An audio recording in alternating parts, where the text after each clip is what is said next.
Good morning, children. Today we'll discuss about linear arrays. Let us go with the presentation.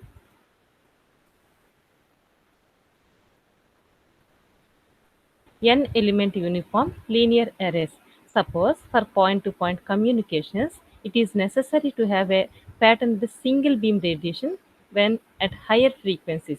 That means for the point to point communications at a higher frequencies, it is necessary to have a pattern with the single beam radiation. That means already we have an idea about the radiation pattern, but here the pattern with the single beam radiation we need here at higher frequencies. So how can we get the highly directive single beam pattern? So the highly directive means in a particular direction. So whenever we are sending the radiation, so we need a single direction.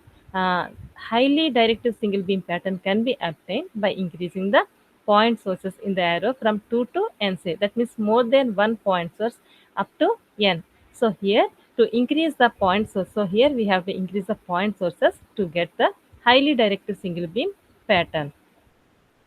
So here an array of n elements is said to be a linear array if all the individual elements are spaced equally along a line. So in the name itself we have so linear array. So in a particular line. So array of n elements. Suppose if we consider 10 elements or 20 elements. So it depends upon the here at the particular high frequencies and for the high directivity we have to consider the number of elements. So an array of n elements, it is said to be a linear array if all the individual elements are spaced equally along a line.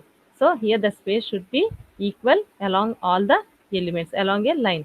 So array is said to be uniform array if the elements in the array are fed with the currents with equal magnitudes and with uniform progressive phase shift along the line. Here we have to consider the uniform array. So when we can call it as a uniform array, when the currents with equal magnitudes and with equal progressive phase shift along the line, when we feed for all the elements, then it is said to be the uniform array. So now let us consider a general n element linear and uniform array with all the individual elements spaced equally at a distance t from each other, and all the elements are fed with the currents equal in magnitude and uniform progressive phase shift along a line as shown in the figure. Now let us see here. So this is the uniform linear array of n elements. So all these are uh, point sources are we are arranged in a linearly array because here we have the space is same and all these elements have the same magnitude and with the progressive phase shifts here. So here the distance between A0 to A1 it is D, A1 to A2 D, A2 to A3 it is D, A3 to A4 it is D, distance A4 to A5 D, so on up to n minus 1 here.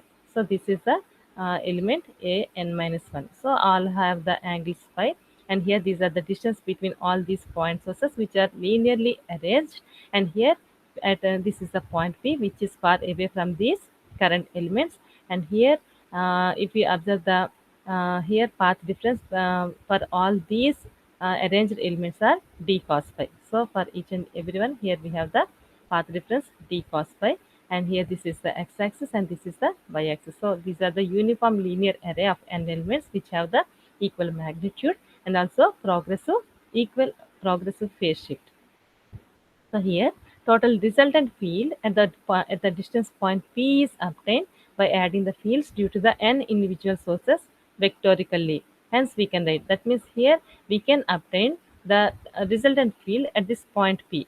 So we can obtain the resultant field at particular point P. So by adding all these, we'll obtain the total resultant field here. So vectorial. So here we have to we have to add the fields due to the n individual sources vectorically. So we can write the total electric field at a distance point P is given as Et is equals to E naught into e power j naught plus E naught into e power j psi plus E naught into e power 2 j psi plus so on E naught into e power j into n minus 1 into psi.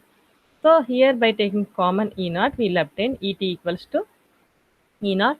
So e power j naught which is equals to e power 1, here this is 1 plus e power j psi plus e power j2 psi plus so on e power j into n minus 1 psi. So this is equation number 1. So here psi is equals to beta d cos phi plus alpha. So here psi is nothing but beta d cos phi plus alpha, which psi indicates the total phase difference. Here psi is the beta d cos phi plus alpha, which indicates the total phase difference of the fields from edges and sources calculated at particular point P. So similarly, alpha, it is a progressive phase shift between two adjacent points. So alpha is the progressive phase shift between two adjacent point sources. So the value of alpha may be lie between 0 degrees and 180 degrees. So if alpha equals to 0 degrees, we get n element uniform linear broadside array. That means if here the value of alpha lies between 0 degrees and 180 degrees, but if alpha equals to 0 degrees means we will get n element uniform linear broadside array. But if alpha equals to 180 degrees, we get an n element uniform linear array end fire array. Will obtain end fire array. So here, if we consider alpha equals to 0 degrees, we'll obtain the uniform linear broadside array. Alpha equals to 180 degrees, we'll get an element uniform linear end fire array. So now let us consider the equation number 1 and multiply equation number by e power j psi. Already we have, this is the equation number 1. So multiply with e power j psi, will obtain et e power j psi equals to e naught e power j psi plus e power j 2 psi plus e power j 3 psi plus so on e power j n psi. This is equation number 2. So subtracting equation 2 from equation number 1.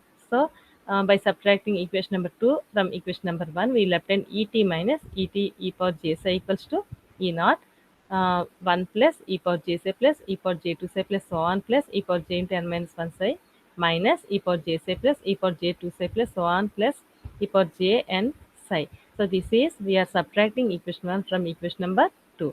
So here by taking common as et, we will obtain 1 minus e power j psi, which is equals to here. But here because we have the minus, we are subtracting. So by cancellation all these terms, so here we will obtain finally 1 minus e power j into n psi. So by sending this one to RHS, we will obtain et equals to e naught into 1 minus e power j n psi by 1 minus e power j psi.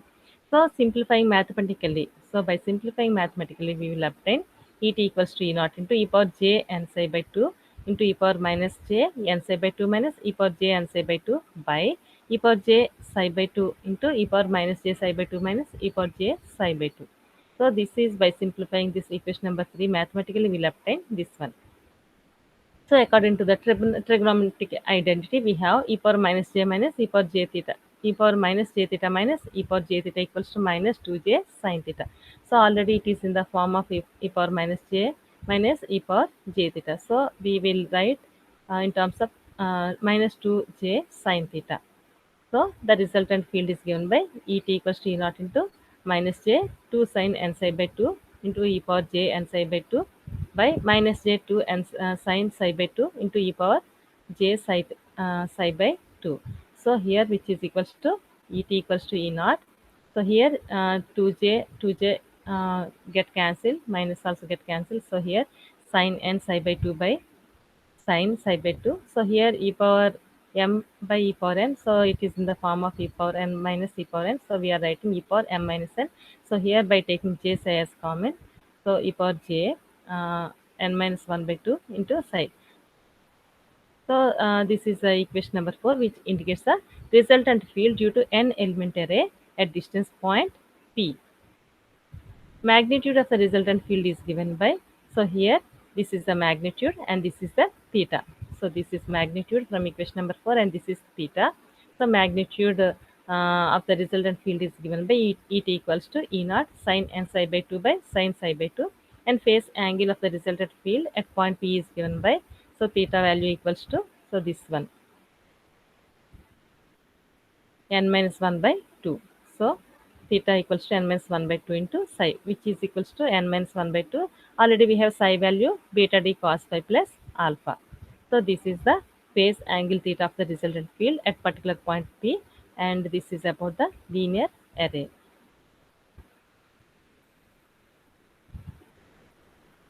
Thank you, children.